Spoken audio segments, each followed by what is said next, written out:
Yeah, COVID, we were talking about COVID backfiring in the sense that you Yeah. and others came to Jesus Yes.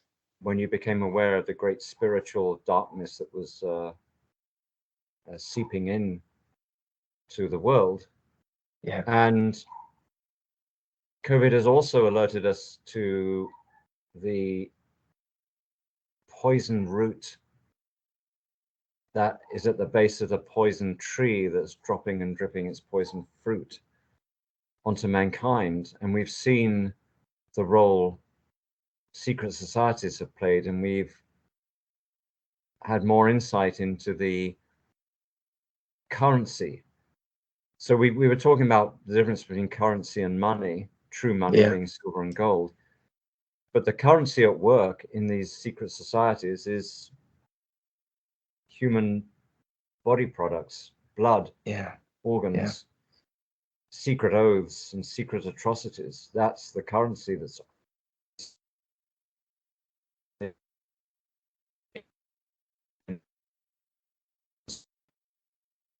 bring the unanswerable light of Jesus Christ into the underground places so that no dungeon or chamber or tunnel is deep enough or dark enough to hide their crimes.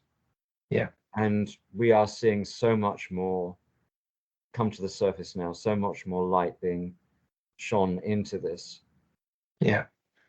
Sorry, I missed a fragment. I don't Oh, did you? think that, yeah, You I stop don't recording? think, yeah, it's still recording, but I don't think the B system liked what you said. Okay, so what Yeah, was where did it cut out? Because I can recall it. literally a few seconds, so you were talking about currency and then it went Right. a bit Ah, funny. okay. So yeah, the true currency, or the currency that's operating in the Yeah, unseen realm yeah, is in body parts and that's it. blood and body products, adrenochrome, Ah, that might have triggered and it. yeah, Yeah, yeah, and live organ harvesting. I saw yeah, a video recently of.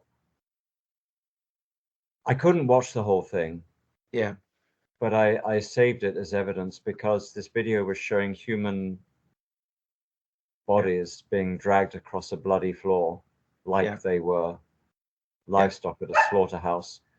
yeah, And you could see where their abdomens have been cut open and yeah, organs taken out. And this is and that level of atrocity. As I said, it's hard to even watch, yeah, and it's emanating from fake Israel, the state and yeah, government and military that calls itself Israel, and there's nothing of the sort. yeah. That has nothing to do with the faith of Abraham and Isaac and Jacob. Nothing to do with the bloodline Yeah. of Jacob. It's the ancient Baal worship, isn't it? It's like, yeah, with one of my favorite stories is it's about Elijah going against the false priests of Isabel and but yeah, that's Jezebel, when yeah, yeah, Jezebel, sorry, Isabel, yeah, yeah. Jezebel, and yeah, where they literally sacrifice their children as well. That just happened, but fast forwarding to today, that's what these Satanists do. It's like the families and if you look into it, the satanic ritual abuse, it's horrendous, and Well, let there, me let me yeah, address let me address the terminology you've just used, yeah, because abuse could be it's such a vague and broad term. Abuse could be just shouting at someone, yeah, right?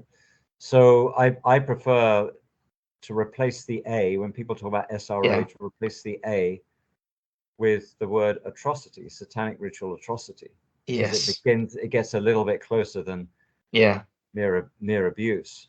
yeah, Yes. And I would love to see. I mean, you talk about Elijah. As you know, Elijah is a great hero. I'm an Elijah fanboy. I've written an epic poem Yeah. titled Elijah in 12 chapters, and celebrate him. And you talk about his victory on Mount Carmel, where Yeah. he stages a contest Yeah. against several hundred false prophets of Baal. Yeah. The God who sends down fire is God. And then he orders the crowd who've been watching all this play out, after fire has descended from heaven upon Elijah's altar, and he says, seize the prophets of Baal, let none escape. And they take them down to the Kishon Valley and bash their brains out. And Yeah. when I first came across that story in the Old Testament, I thought, well, how could the people be so angry that just on a word from one man, this one prophet, Elijah, how could they be so angry with these priests that they are willing to drag them down, hundreds of them, drag them down to the valley and beat out their brains on the rocks? Yeah. And I didn't understand it until COVID, when we Absolutely. saw just how vicious and murderous and genocidal this priesthood is, this medical priesthood is, and also see the child sacrifice that has been driving this whole thing, and the live organ harvesting and the blood harvesting so they can drink adrenochrome. Now I see that level of anger. Now I get it. Yeah. And I would love to see more Old Testament justice. So Elijah tackled three systems. He overcame three systems. He overcame the religious system by overthrowing the prophets of Baal. Mhm. He overthrew the power, like the political system, by defeating, by decreeing the deaths of Ahab and Jezebel and their son Ahaziah. And there's a third system, which I forget right now, but basically he took down the entire power structure of Israel as it was configured then. Oh, I know. So the political, the religious, and the military. That's it. So he took down the military system because he called down fire on 2 detachments of soldiers that were sent to apprehend him. Yes. And he turned their bodies to crisp. He fried those men in their boots. Yes. So one man, Yeah. empowered and having faith, can overthrow the entire political, religious, and military systems. That's it. And that's getting closer to how we started this show, where you kind of reminded us, the audience, to realize the power and authority we have, and that we're not submitting ourselves to believe that legislation is law and all their programs, isn't it? Because all that mind control, if you boil it down, it's all to take you away from God, take you away from the true power and authority we have in Christ, and to make us powerless. And that programming, that the diminishing of men, and it's like they want us to be powerless. They want us to be, mindless slaves to the system. That's what they want. And Elijah is a beautiful example, like what is possible if we're a true servant to the Lord, and act as a vessel of his divine authority and divine power, and we can overthrow all these evil worldly systems. And even do it when we are vastly outnumbered. That's it. he was one man against several hundred prophets. He was one man against 100 soldiers.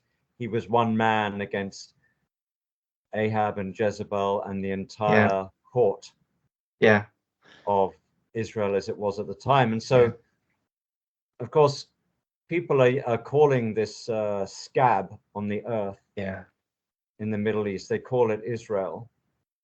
And it has nothing to do with true Israel, because Israel is a place in the heart, not on a map.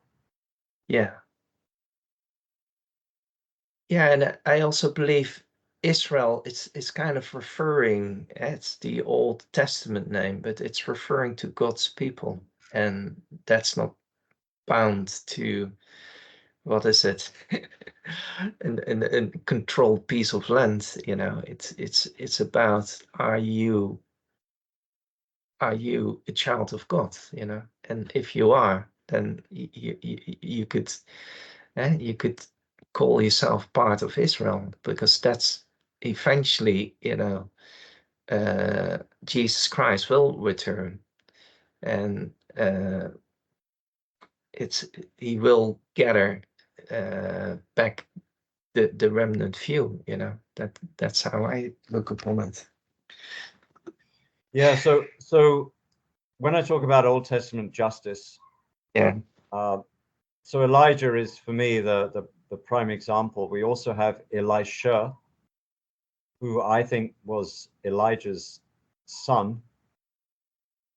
He blinded an enemy army, the Arameans, and he led them into captivity. We have the soldiers of Jehu. So this is about a generation after Elijah. So this is when Jehu was king of Israel, and he ordered the priests of Baal to come to a ceremony. And as the ceremony was winding up, he surrounded them with his soldiers and said, put every single one of them to the sword. And then after they had killed all those Baal priests, they demolished the temple and they pissed on the ruins. So you'll read it in Second Kings that that temple has been used as a latrine to this day. Wow. I didn't know that it's still used as a latrine. Yeah, That's I don't amazing. know where it is, but you know, I applaud anyone who pisses or shits on the monuments of Freemasonry or Judaism. The Star of Remphan. Which they falsely call the Star of David. And then Esther, so she contrives to have the top official of the land hung on the gallows he had built to kill an innocent man. That's it. And then, of course, the ultimate of Moses at the Red Sea. So Moses and the Israelites are being pursued by Pharaoh's million-man army, at least according to the book of Jasher. Egypt rallied a million men to come and apprehend the Israelites who are trying to flee. And and all of them drowned in the Red Sea, and their chariots and horses. And in fact, you brought my attention to the work of Ron Wyatt. You read my mind. You shared a video of Ron Wyatt proving the truth of that account of in Exodus of the destruction of Pharaoh and his chariots, and also what were the other ones? Noah's Ark he found near Mount Ararat. There were 5, I think, in total. Do you remember what the other ones were? So Sodom and Gomorrah. That's how. So the documentary what I shared is made by Brendan Peterson. He's a Christian brother from the US. I'm not quite sure exactly which state he lives, but his YouTube channel is called Truth is Christ, and he made beautiful documentaries. But this is highly watched. It's basically he analyzes the claims of Ron Wyatt, and I knew this documentary before I was saved, and I was already blown away, but I wasn't even a Christian then. But I kind of believed that all to be true. And one of the things, the whole Indiana Jones film series, apparently that's all been developed to take the attention away from Ron Wyatt, because Ron Wyatt is the real Indiana Jones. Okay. And this is, I'm so glad you bring this up, because we might have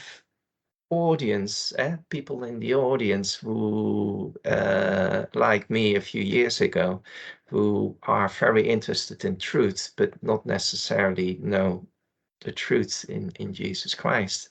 But this work of Ron Wyatt is just mind-baffling. And that documentary, I can recommend it to everyone, but especially Christians, because I believe that there might still be Christians who not really believing the Red Sea crossing, or that it actually was all true. I don't know. Yeah, when I was, I used to be a financial journalist. Yeah. And so this is when I was working in New York City, and I was writing about futures markets. And I went down to a seminar in Florida, which was conducted by Larry Williams and Jake Bernstein, who are legendary traders. And I interviewed both of them. And I asked Larry Williams, I said, "What are your hobbies?" He said, "I'm an amateur archaeologist." I thought, that's interesting. He said, "Yeah, I've written a book. It's called The Mountain of Moses." Wow. And it's about how I went to Jabal al-Lawz with my friend Bob Cornuke. Wow. And we infiltrated a Saudi military base at Jabal al-Lawz. Yeah. And we found the true Mountain of Moses, not the fake tourist attraction in Egypt. I mean, first of all, you cannot have Mount Sinai in Egypt, because that's it. They left Egypt. Yes. They crossed the Red Sea. They went into Saudi Arabia. What is modern day Saudi Arabia? And it even says in the book of Galatians that Mount Sinai is in Arabia. And so this mountain you found has all the physical evidence, not just of the Ten Commandments and having a blackened summit, but also of Elijah's experience, because Elijah also goes to Mount Sinai. They found the cave. Yeah. And they found Elijah's cave, and so also the account that we have of in Kings is that God sent an earthquake, a tremendous wind and fire, and then then Elijah heard the whisper of the Most High. So I actually depict that scene in my epic poem Elijah, because I have him walking to Mount Sinai, and then he vomits, and then he's washing out his mouth in a pool, a reflective pool. And as he's looking into the pool, he sees a face appearing, and he has this conversation. And it's Jesus he's having a conversation with. Wow. And then as he's having the conversation, the water starts to shake. And this is the beginning of the earthquake. And then the wind, and then the fire, and then the whisper when Elijah is in the cave. Amazing. I mean, the stories in the Old Testament are so amazing and wonderful. Yeah. Yes. Yes, fully agree. Wow. Yeah, so I wrote an article when I was at Reuters, because Larry Williams sent me his book, The Mountain of Moses, and I read it, and I was just so enthused. I was so amazed by it and I wrote a review at Reuters, and this review appeared in the Arizona Republic at the time. And Larry Williams might not have seen my review, but his daughter, because he was living in California, I think. Yeah. But his daughter happened to be in Arizona that very weekend that the article was published in the Arizona Republic, saw the article and told her dad. And he was just over the moon. He was just so thrilled that I'd written an article about him and his book. And Yeah. what he said about it was that his adventure in Saudi Arabia. I mean, they Yeah. were weaving through traffic with this Yeah. crazy taxi driver. They got held at gunpoint by the Saudi Yeah. military. They pretended to be Wow. doctors Yeah. in order to kind of blab Yeah. their way out of the Yeah. situation. And then all these Saudi soldiers were coming to them Yeah. to get treatment for their various ailments. Yeah. And anyway, what he said was he had all the elements of an Indiana Jones Yeah. story, Yeah. except for the girl. That's he was complaining about that. There was no girl in his story. Yeah. Oh, how beautiful. And was he aware of Ron Wyatt? Was he inspired by Ron Wyatt, or was that how did Not it that come I know about? of. I guess Yeah. they were going on a parallel track. And Yeah. one of the other things they did was at the end of the book, Yeah. he recounts flying over the area, I think with an infrared camera. Yeah. And this infrared camera could see the trail Yeah. that the true Israelites had taken when they left Egypt and Wow. went across the Red Yeah. Sea. Yeah. It's very, very similar to what Ron Wyatt did as well. He flew in a plane, and uh, his name was Moses, believe it or not. Yeah, right. The pilot. Yeah, The name yeah, of the the pilot was pilot. Moses. Yeah, Yeah, it's yeah. incredible. But Truth is stranger than fiction. yes, it's that documentary. And this is the thing with censorship. I tried to upload it, and it for whatever reason Substack didn't work. It didn't work. I tried But it don't you twice. know, brother Jay, that Substack is a free speech channel? How could Yeah, you make this assertion? yeah, yeah.